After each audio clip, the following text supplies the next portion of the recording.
Hey everyone, welcome to another video review. Tonight I'm going to be taking a look at the Sideshow Spider-Gwen comic head, I think is what they're calling this. It's 1/5 scale and it's based off the art of Mark Brooks. So Spider-Gwen again is in an alternate universe where Spider-Man himself did not become Spider-Man. Instead, I think he became the Lizard. And Gwen Stacy, instead of being killed by the Green Goblin, instead became the superhero, Spider-Man. I guess Spider-Gwen is what they call her. And I guess she got the powers of Spider-Man. Again, it's a very striking kind of hero, with a very unique art design. Spider-Man has always been really unique because of his form, how flexible he is, his contortionist ability. And so, after enjoying him, the comics often would give you other types of characters with the same powers, right?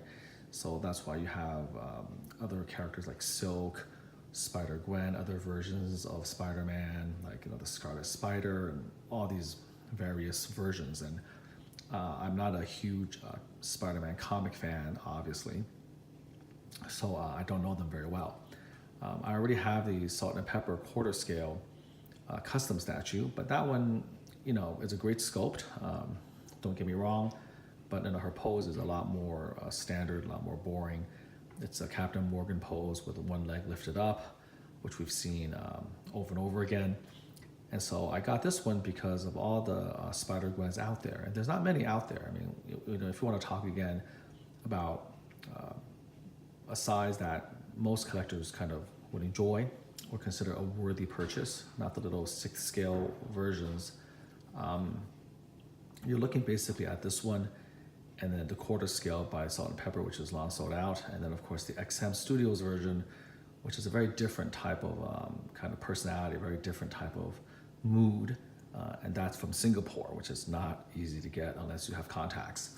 So for me, the reason I got this is even though that 5th scale is a little bit smaller, I just really love the energy of the piece. I kind of love the pose. I think this is by far the best pose.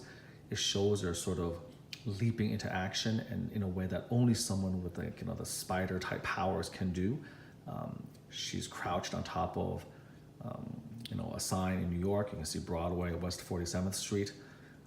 She does it effortlessly. There's power and grace in the pose, and then she's in a kind of balanced, right, on one leg with the arm sort of sitting there, and then you have sort of the iconic backpack with her, sticks, I guess drumsticks, in a pouch, and then you have her listening to her iPod.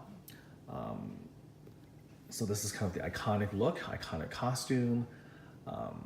So the pose, in my opinion, is sort of the strongest thing about her, okay? The way her hands are also posed. Let me take a look at this. This is kind of the classic Spider-Man, hands, right? Where the webbing is about to shoot out. Again, beautifully crouched. And this is all very iconic. We've seen Spider-Man crouched on top of a lamppost, for instance, looking just like a spider. And so to see Gwen Stacy as Spider-Gwen do that is very natural and very good. Taking a look at the base right here, you can see all of the spider webs here, which is like a really nice touch.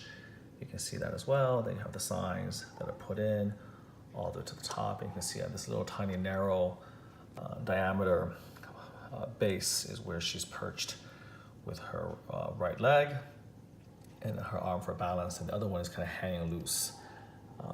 A very nice detail, even to the extent of the sneakers. You can see the soles, very, very nice sculptural detail here. Another one right over here. Her backpack, very nicely done. Here's her drumsticks on the side, and then assuming the iPod is in there, and then that's attached to her ears. Nice paint job on the jumpsuit. You can see the combination of black and white with the little pink webbing. The hood right over here is placed in a separate piece. Then you have her portrait. Now, the portrait is the one area that does deserve some attention. I'm going to use flash a little bit later on to bring out some of that detail, but that portrait, was a little bit disappointing. And I don't mean the actual sculpt itself, which I think was amazing. In fact, one of the reasons I bought it, in addition to the pose, was because of that facial portrait. I thought, it looked beautiful. And again, the thing I like about, I guess, my female portraits is I don't like over plastic surgery type of faces. I don't typically gravitate toward things that are too cartoony. Now, I just got done with a whole bunch of video reviews, obviously, of Mandy, which was in the pages of Playboy as drawn by Dean Diego. And that's different because the source material is very playful, cartoony, she's exaggerated, she's not meant to be taken seriously. But, for these types of, statues, I do like things to be a little more realistic. And so far, Sideshow has done a very, very good job with their portraits, in my opinion. I mean, people sometimes complain that, a face is too man-like or too rough-looking. And sometimes, that criticism is valid, but most of the time, in my opinion, I think those faces look real. They look like beautiful women, real women. They don't look like, again, overly plastic, overly Barbie or mannequin-like.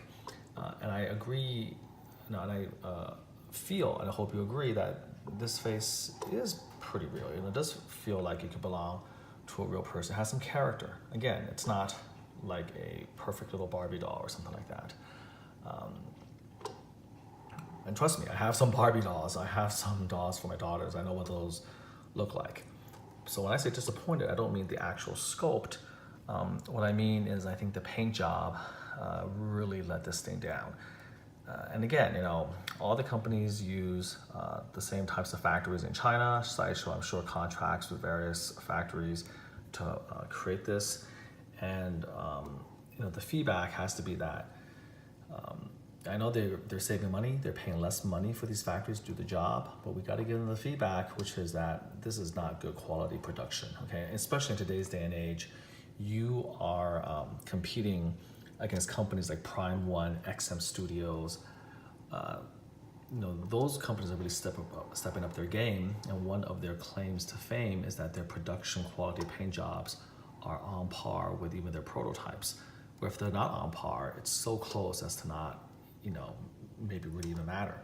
And Sideshow, every couple of releases, which is really unfortunate, comes out with a paint job that's just significantly worse than the prototype.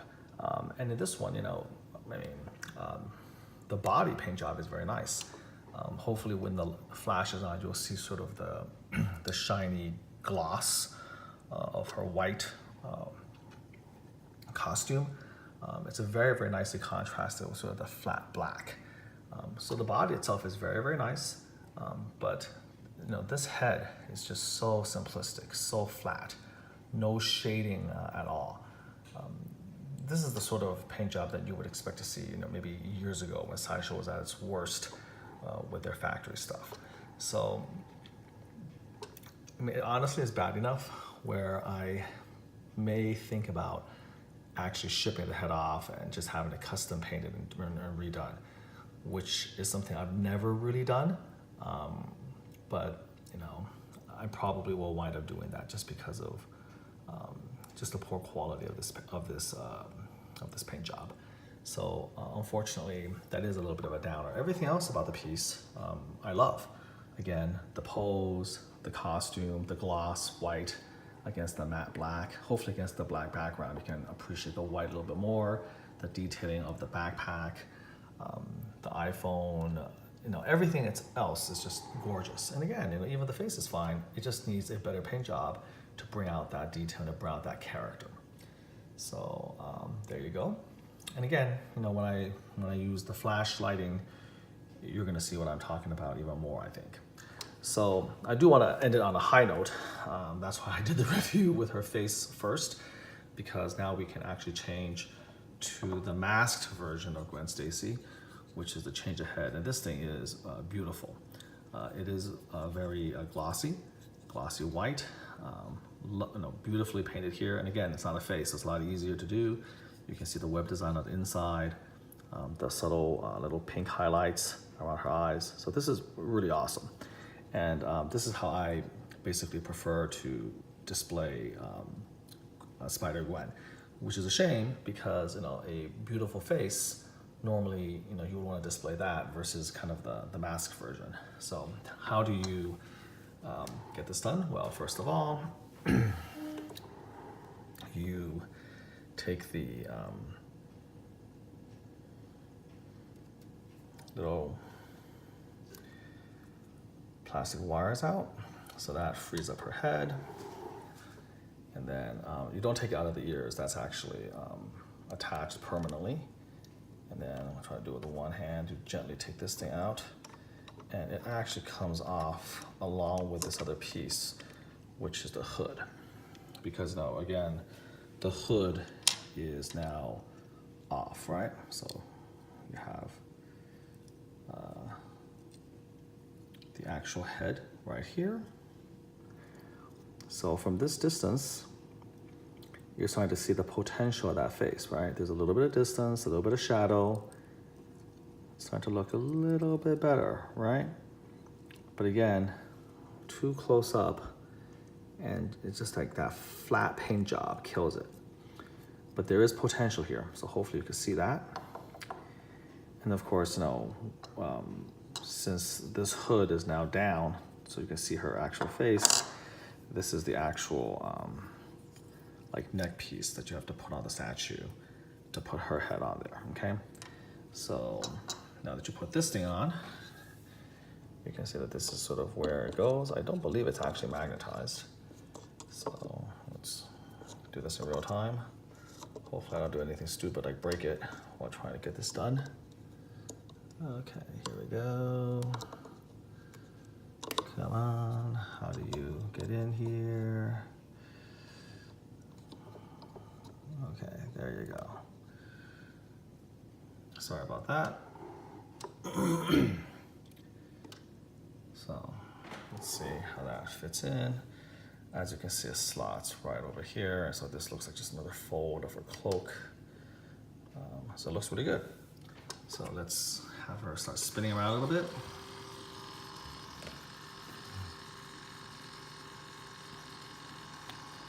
But here she is, in all her glory.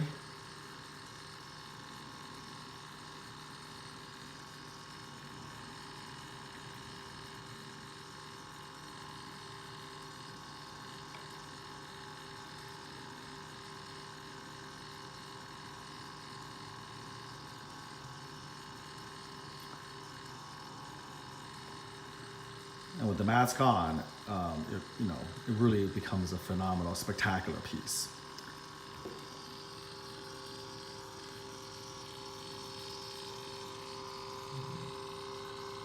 Very glossy, as you can see.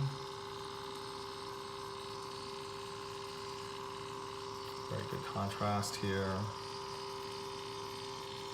You can see kind of the detail of the Statue of Liberty over here, which is a really nice touch.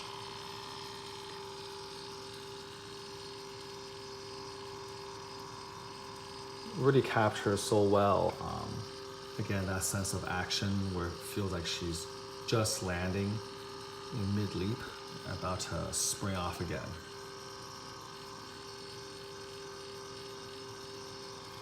Some nice muscle definition of the arms, nice and lean.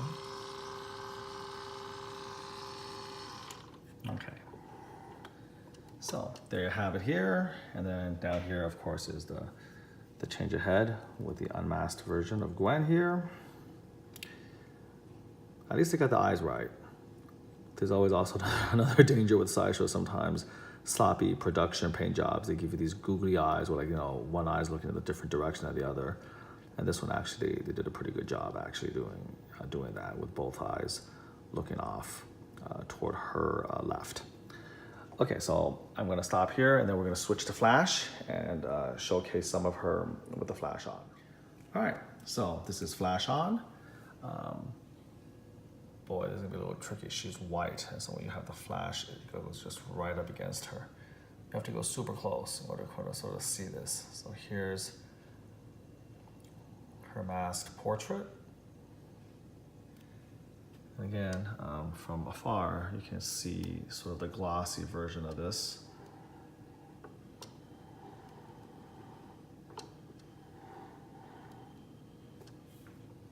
Go a little bit closer here to the base. See the feet, the details on the soles. There's the base right there. Here's the sign.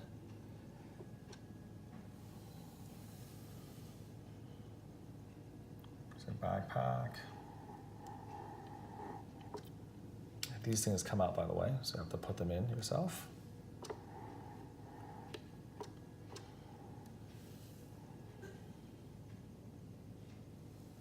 Here you go. Again, I think from this angle you can tell how glossy the white parts are. Again, how glossy her hood is, all of that. Let's have her spin a little bit more.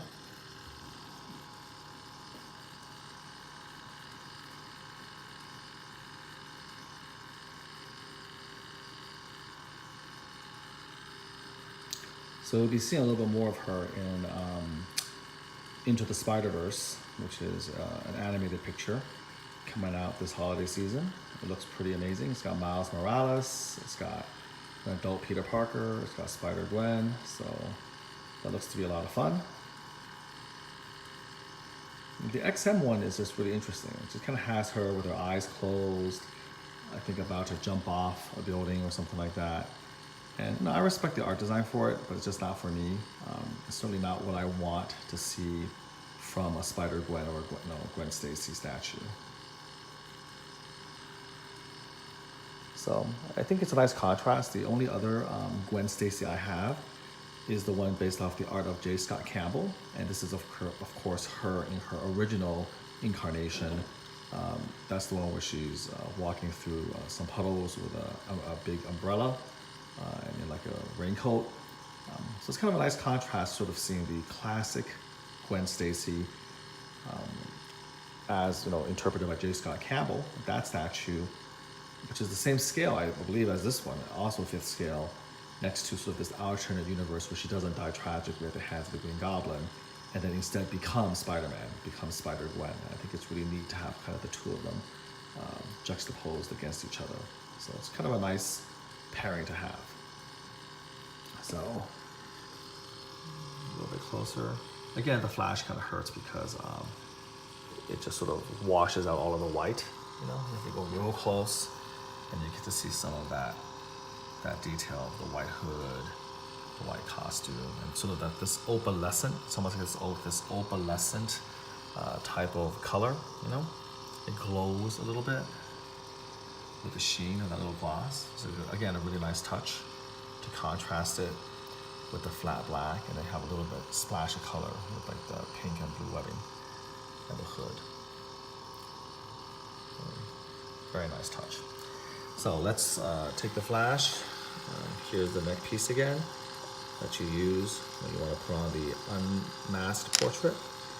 And this is what the head looks like. So you can kind of see blue eyes. Try to focus a little bit. I guess the best thing to do first is just to stop this thing from moving, so it doesn't distract. Here we go. Blue eyes. Nice paint job in the eyes, at least. And again, you can kind of see the flatness of the face and the hair. And I know that, sure, the flash makes it worse, give you some distance. But again, just expected a bit more quality on the shades of this portrait, especially compared to sort of some of the work that Sideshow has been putting out on the production pieces. This was a major disappointment. And this was delayed as well. So I wonder, what it was like before the delay. What problems did they have before the delay? And they've since delayed silk yet again, another probably 4 or 5 months. I was torn about keeping my pre-order for silk or not, but she's such a niche character, just like Spider-Gwen is such a niche character that I think that's probably one of the few chances, unless you want to go custom route, of having her. And again, it's a nice pose. It's like it goes really well with her, and so I'm just going to keep my fingers crossed and hope that the paint job for the portrait is better than this one. If it's not, then maybe I'll just wait for silk to come out and then ship both heads off to be repainted, basically. And I'm not getting the Spider-Man to wrap things up. I didn't like that one as much as the J. Scott Campbell version. And when you have as many statues as I do, you really have to make some hard choices once in a while, at least, to decide how best to utilize your display space. So these two girls from the Mark Brooks series is enough for me. Especially, again, I think it's one of the best Gwen Stacy's out there when everything is said and done, because of the pose, the change of head, the pretty portrait, the great mask, the whole package. And then the silk, I think, might be the only licensed silk of that quality and that scale released. So those are the only two I'm getting. So overall, I'm quite pleased with the piece. It displays beautifully. The only niggling little complaint, again, is that the portrait needs to be redone. So I hope you enjoyed that, and until next time, take care.